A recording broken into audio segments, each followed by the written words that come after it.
so I was interested in this artist.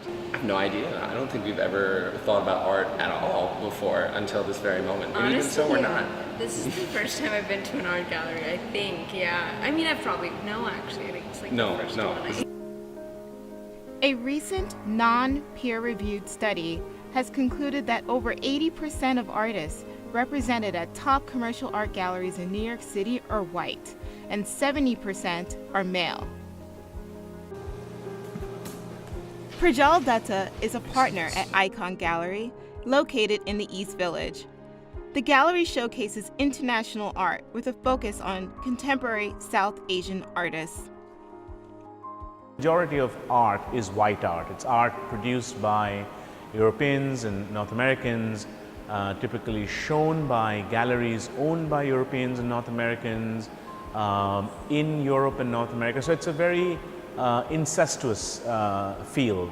And in this, it becomes doubly important to bring in voices because, you know, other nations all over the world are producing artists. Well, New York is a cross-section of the whole world, and it is a community of communities, so that you have little clusters of ethnic identity, including food and art.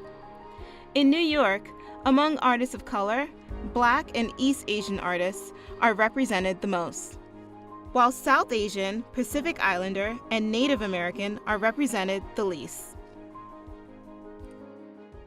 For me, I think what I found most striking was there are a lot of dead people depicted in this art. And I'm an advocate of suffering, and I really enjoy depression.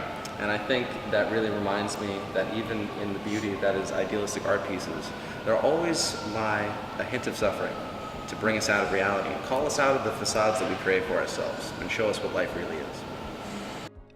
Adila Suleiman is a Pakistani artist represented at Aicon Gallery. She talks of religious and political violence, and she is quite critical about the religious and political violence, that's the strife that surrounds her as a citizen of Karachi, the everyday meaningless slaughter of innocent people. And in this particular body of work, which is called Not Everyone's Heaven, there is this misguided idea in suicide bombers and people committing these crimes that terrorists that basically think that they will go to paradise for having given up their lives for this cause. And so Adila calls the notion of paradise into question. She has in the past done this through sculpture. She's now done this through a series of paintings where she takes 1960s, 70s, 80s images from Pakistan tourism brochures. And these are images of paradise literally because they're in the mountains, it's beautiful mountain streams or rivers or fields. And in these, she then introduces death. As you see a stream flecked with blood, you see somebody dying on a corner. So she questions, she's basically saying, what is paradise? I think our greatest challenge has been to be seen. Art is meant to be seen. In order to be seen, it has to first be in the press, it has to be very well covered, it has to have, it literally has to build an audience up around it.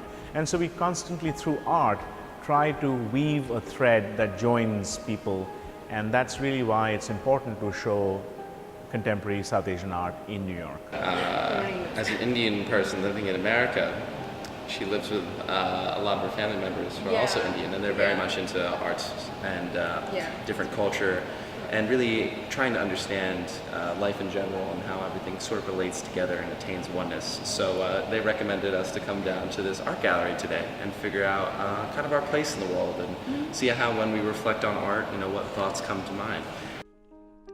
Other prominent galleries that are committed to displaying emerging and distinguished South Asian art include Sepia Eye and Sundaram Tagore on the west side of Manhattan. In addition to Tower Gallery and Dag Modern on the east side.